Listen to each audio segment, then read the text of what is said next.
Hello, hello, JJ DiGeronimo here. Thank you so much for joining me again. As you know, I bring some of my favorite light workers, mystics, healers, practicing all types of ancient wisdom to help guide us on our path. And I'm super excited to have Caroline Jamry with me today because we just finished a series of astrology and using astrology for your career. So I'm really excited, Caroline, to jump into some of the hidden traits that you talk about in your practice of astrology. So thank you so much for joining us. Thank you so much, JJ. It's a pleasure to be here, and I'm really excited to speak with you and share a little bit about my practice and my approach to astrology. I love this. I love this. So we're definitely going to get into how did you get into astrology, but before we do, tell me a little bit about how you describe hidden traits in your birth chart. Yes, so hidden traits. Well, I look at our birth chart as our original personality blueprint.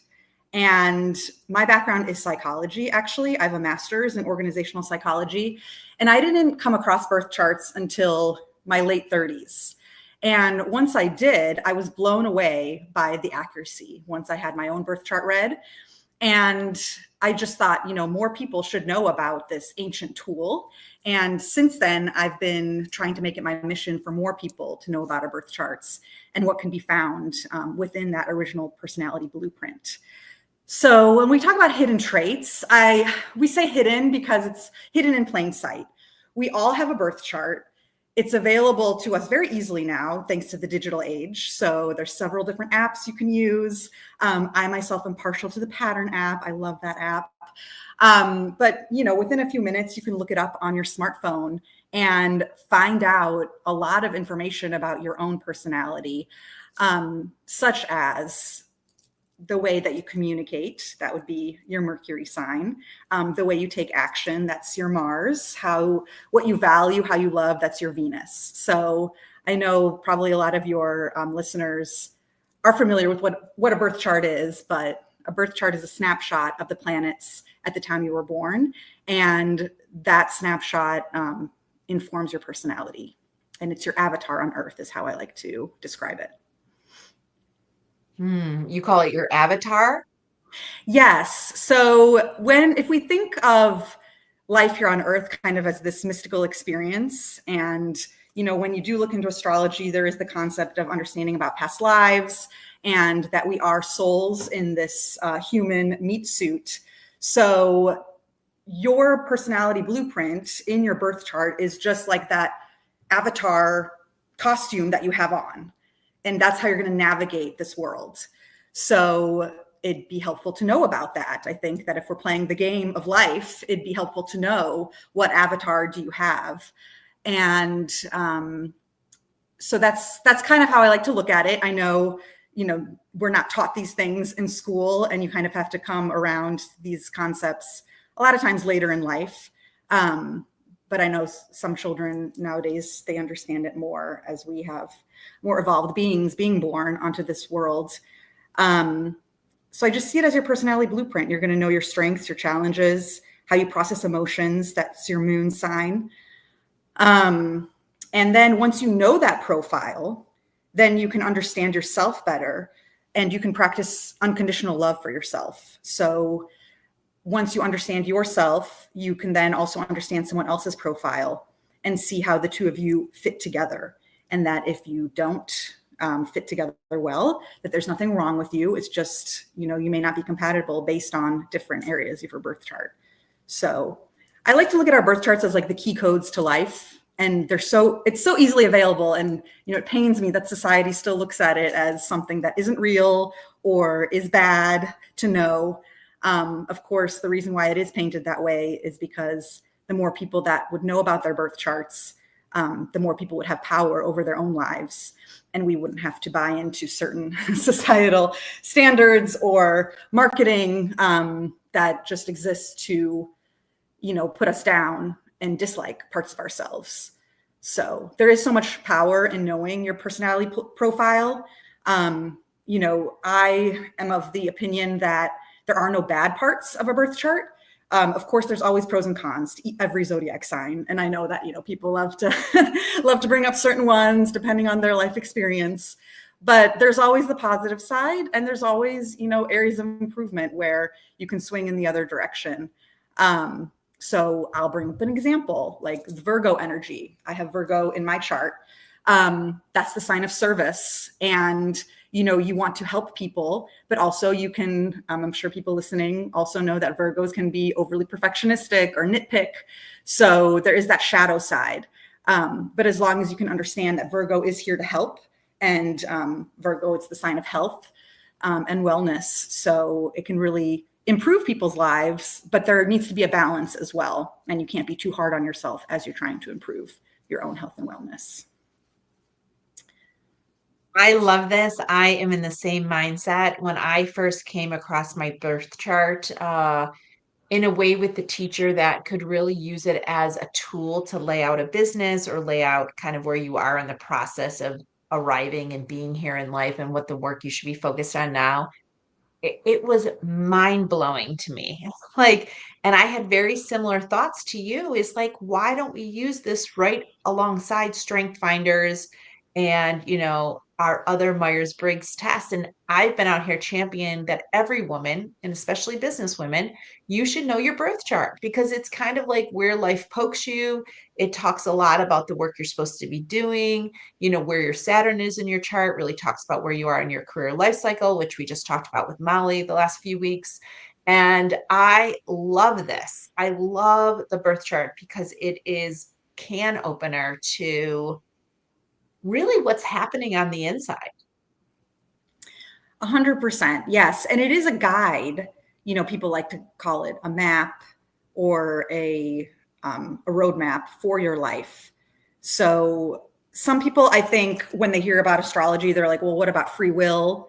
And their ego is triggered a little bit. It's like, well, don't I have a choice? And it's like, yeah, you do. And I tell people that, we can all make choices in our lives. And if you're not making a choice based on your heart-centered space, which is usually in line with your birth chart's path, then if you're not making a choice based on your heart, then you will have to revisit that choice later in life. So that's fine. You can take the long way, and then you're still going to have to come up against these issues like 10 years, 20 years later, depending on what transit is coming across your birth chart. So, obviously here on Earth, that is the one of the names of the games as well, that we have free will and you have the freedom of choice. It's a very difficult game that we play here on Earth. And, some people even have it harder than others, but our souls are meant to evolve. And we even choose our avatar. We choose our birth chart. We choose our families. And I know some people may hear that and say, well, gosh, I've chosen a really hard life. Why would I do that? And it's because it's just meant for your own soul's evolution. That, once we're gone from here, that it's like we're off of Earth and it doesn't even matter anymore per se, right? But I know when we're here, it's so difficult because we think all that we can see is with our own two eyes, and that's all that exists. And as you evolve and as you grow, you understand there's greater forces at play. Children understand this, right? They're still developing until like 7 years old, where they're not being as programmed as much in the early years. But then, of course, as they get older, society steps in, and that's also the part of the game. You will forget that you are just a soul in a human body, and you will get caught up in your ego and what kind of career do you have, and do you have a nice house, and are you making enough money? And then, of course, it gets very people get tripped up because they try to make money in ways that don't benefit other people, right? And so here we find ourselves in many different sticky situations, I think, where people don't benefit from that. But that's also just the game of life on Earth. So yeah. I So now love I'm in all my these. Yeah, these are all so good. They're such good points. If you've never heard them before, could really sit on them for a little bit and really ponder. Caroline is saying, being an avatar, your birth chart is an avatar for the life or experience you're going to have down here as a human. And that if you don't lean into the lesson, it will come back around again. And so why not just get ahead of that? So I definitely want to talk to you a little bit about some of the surprising things you might have found in your own chart or others, keeping names disclosed.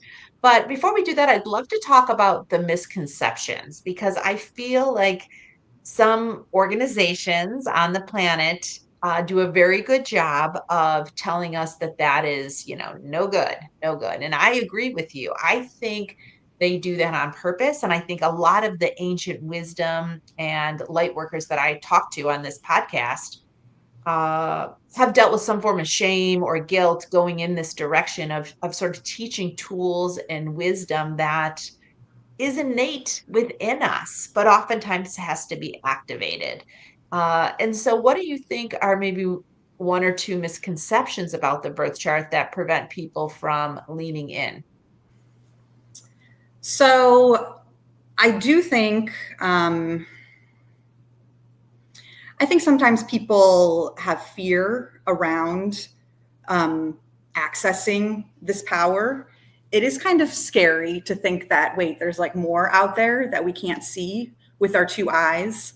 And then, of course, yes, there are, I guess you could say, nefarious things. I mean, then it like tracks into ghosts or whatever, and then people kind of get afraid because you start to lump things like astrology or reading tarot cards in, lumping it into more like negative aspects of the unseen, right? Because of course we all grew up with like ghost stories and horror and things like that. So I think so that could scare people off. But I always like to say that if once you have your birth chart read, it speaks for itself. Like there's nothing bad about it. But I can certainly understand that if you grew up in certain institutions or like the church, like that, and if you're listening to the head of that church, and if those are the messages that you're getting, and that's what you're going to believe because you're like, this is my leader and this is what my leader is telling me, so I'm going to listen to that person. Of course, some people break away from that, and that's their journey to do that. But I think so. Fear around it, listening to their community leaders that may be against it, and when I mentioned the church, I mean there's nothing inherently wrong with church, right? I think it's a great form of community. Obviously, the church exists to make people better individuals.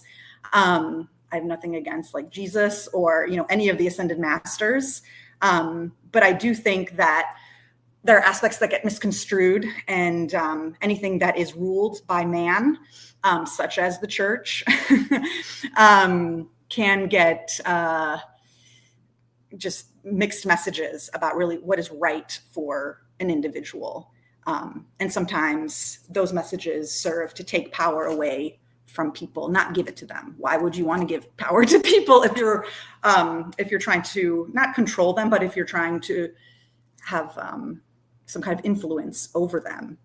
And Yes. I'm not saying this is conscious that the church does this or leaders do this, but it is just kind of the human condition as well.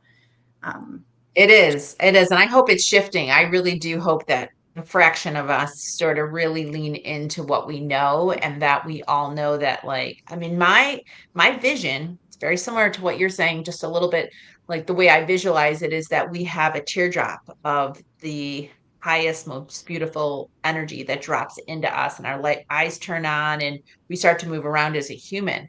And the whole reason we're down here is to remember that light that we came in with and allow that to shine brighter than the energy that comes in the suit that we call humans provides us. And I think that birth charts for me have given me a lot more confidence to understand what my journey is as the avatar is JJ. So I feel like it's given me great wisdom to when things are going to hit and the obstacles I'm going to go through and kind of the work that I'm here to do. So I find it absolutely a relief in a lot of ways to know my birth chart because then I can be like, okay, I see this lesson coming. I understand why this is happening. I mean, and now I'm very aware of the planet movement, which I've never been before because I can tell when my energy is kind of grinding against each other. Even last week, I'm like, what is up with the energy today? Right? What is going on? Why is this feel like I'm up against sandpaper? and then 2 days later or 4 days later, the energy is different, and sometimes 4 hours. So, like, so I agree. I feel like it's a control thing. And people don't want you to do it because they want to control how you experience this human existence. And I think that it is time, and a lot is shifting in this way, that we start to ask more questions, be more inquisitive, find out who we really are. And in fact, I have my third book is called Seeking, because that's what I've been doing since 16 is, who am I really? Why am I really here? What skill sets and gifts have I not tapped into yet? And I think, like, for me, that's been the most surprising part of the birth chart. So I'm curious what you think is the most surprising part of the birth chart. Gosh, okay. The most surprising part, I think it's just how much you feel heard, seen, and understood for who you truly are. So it will read you like a book, right? To the point where you're like, how is this even possible? And then, of course, your rational mind comes on and you're like, people who are maybe doubters of astrology, they're like, what do you mean the planetary movements impact our emotions? Like, that doesn't make any sense. But I tell people that just like the moon affects the tides of the ocean, we are also made up of about 60 to 70% water. And so therefore, we are also impacted by the moon and also by the other planets. And you'll see it more so with full moons. And it's even been documented that it's there's more hospital admissions during full moons. People just have more erratic behavior. So the most surprising thing, I think, is just how it's so accurate. Like that would be for me the most surprising thing. So a little bit about a birth chart. You have the big three. You have your sun, moon, rising. A lot of people know about the sun sign. That's like around the month that you were born in. Some people call it their star sign. But then you look at your moon and that's your emotions. And that's kind of like who you actually know how to be. So I'm Gemini sun. I hope no one has any like negative connotations about Geminis. We just love a lot of information. We can be versatile and we like to share that information with other people. But that being said, I'm a Taurus moon. So my emotions and energy can be quite grounded compared maybe to that erratic energy of a Gemini. It's said that we already know how to be our moon sign. So like I vibe with the Taurus energy. I like my nice things. I like to take my time. And we're learning how to be our sun sign. So I'm learning how to be a Gemini. That's why sometimes people don't resonate with that star sign or the month that they were born. I say, of course, month, because we all know it cuts off, 21st, somewhere around there, but of each month. And then the zodiac sign changes. But sometimes people don't resonate with it because you have other parts in your birth chart, other zodiac sign energies that you're like, well, I don't feel like a Capricorn. Well, that's maybe because you're a Pisces moon. So you're more like into the ethereal and more nebulous concepts of life, versus Capricorn is completely opposite of that. So, and then of course there's the rising sign, how you come across to other people. I am Scorpio. When I learned these aspects of myself, and again, so I had been studying psychology my entire life, similar to you. I was a seeker. I would do all the personality online assessments. And I mean, I did grow up in a time without really social media, and the internet didn't really enter until like my late teens. But the fact that I was in my late 30s before I even heard about birth charts just boggled my mind. I know that's becoming more different now. You talk to someone in their early 20s, they know their sun, moon, rising. It's very much a part of their vernacular, which is great.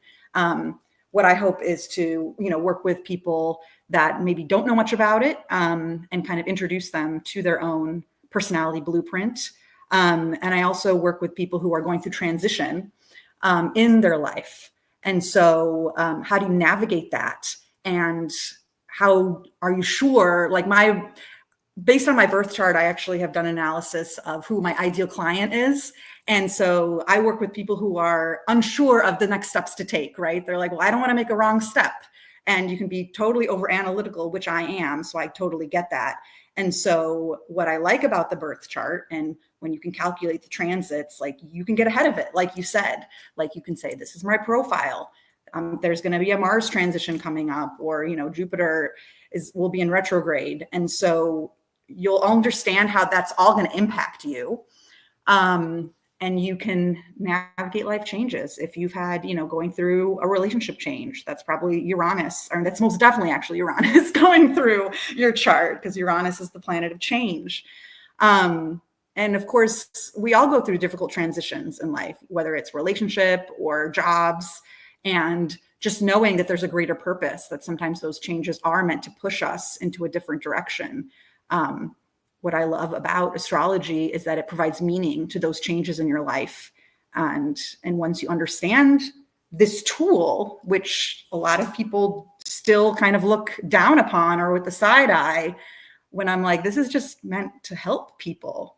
And so I'm so honored to be practicing this now as my full-time career, because it is. I love that. And you and I both started in corporate America, and I don't know about you, but I had a big like life epiphany. So I had really a lot of inner turmoil of like, hey, this is great, but I have other work to do. I didn't know that's what it was then, but I love how you work with people in transition, because I feel like I get a lot of people that come to me in transition, and I know a lot about birth charts, but I think it's great to have more people in my network that can help them through the transition with the transits of the planets, because I feel like there's so many layers that you can explore. And I think people are looking for real direction now. Do you feel like it's shifting? Do you think people are looking deeper than they have, or they're coming out in ways they haven't come out before?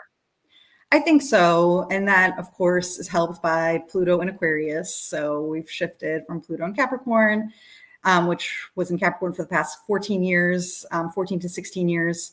We're now in Pluto and Aquarius. So people are definitely going to be waking up more to these energies that we can't see with our own two eyes, and questioning more and seeking for answers outside of maybe what they've known thus far. And, there's a lot that's going to be happening, not just spiritually, but like in the political sphere. And I mean, we just had not to bring, well, we can bring up kind of current events, but the CEO of United Healthcare being assassinated. So those are very big things that happen in the world, and that is marked by these big astrological shifts as well. So Yes, so much so. Well, this time goes by so fast, but I really am just giving an opportunity for my audience to hear the many amazing energy practitioners, healers, light workers that are in my network, because I feel like when I shine a light on people in this way, it gives them maybe a little nudge, or maybe they're like, I'll check this out, because not everyone can go to Sedona or Lilydale or go to the pyramids. And I feel like there's so many light workers around us that are sharing their wisdom and light in ways to help masses really kind of figure out, why am I here? What am I supposed to be doing? What is next? And what tools can help me on my journey? So, with that, what is the best way to find you? What type of people should reach out to you? Tell me. yes, so you can follow me on Instagram and message me there. You can reference this podcast as well. And I'm happy to work with you as you're going through transition and navigating your next steps in your journey. I also work with families and children actually as well. So there's many different angles that astrology can take. And I also, my hope is that more parents know about astrology and how to read their own child's birth chart, because the more you can understand your children, the easier you can help them navigate their own life. So that is also an offering that I have. It's with the children, you can learn about their best routines for health and wellness, what's going to track the best for their development, and also what brings them the most joy. So you can really work on their self-esteem. Because I know that as parents, we're pulled in so many different directions on how to develop our children, but their birth chart is really the roadmap for them as well. So that's a little bit How about how. fantastic. We have to see if we can do that online with some groups of people. That's amazing. That's amazing. Well, I look forward to keeping the conversation going, and hopefully we can do something online or in person together. But thank you so much for joining me. Your wisdom, your experience, your gifts are amazing. And I'm just so honored that you would come and share them with all of us. Thank you so much, JJ. Well, thanks for having me and for inviting me to your show as well. Appreciate it so Oh, well, much. thank you. And for anyone that's interested, all of our links are below. You can check them out, click, connect. I think the best way to get to know people is to follow them and see the work that they're doing. And you will see the light and love that I've experienced in working with Caroline. So thank you so much, and we'll see you again here next time. Thank you. Take care. Bye-bye.